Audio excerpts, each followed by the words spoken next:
أعوذ بالله من الشيطان الرجيم پناه غواړم د الله د شیطان رټلی شوینا بسم الله الرحمن الرحيم شروع کوم د الله د نومنا چې ډېر مهربانا او رحم کون کې دی ويل لكل همزة لمزة الذي جمع مالا وعدده يحسب أن ماله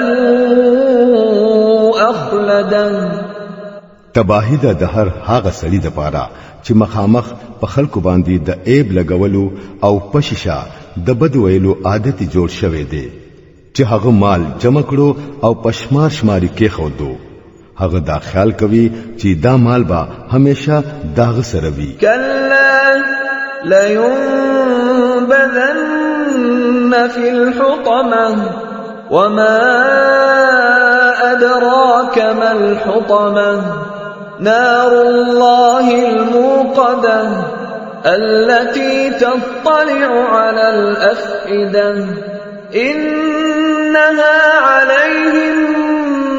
مؤصدة في عمد ممددة هرگز داسې نه ده هغه با په ریز مریز کونکي ځای کې غورځولې کیږي او تا ته پته ده چې سده هغه ریز مریز کونکي ځای د الله ور چې زړونو ته برسي هغه په هغه باندې د پاس نه بند کړي شي او په داسې حالت کې چې هغه با په دنګو دنګستانو کې راګیر وي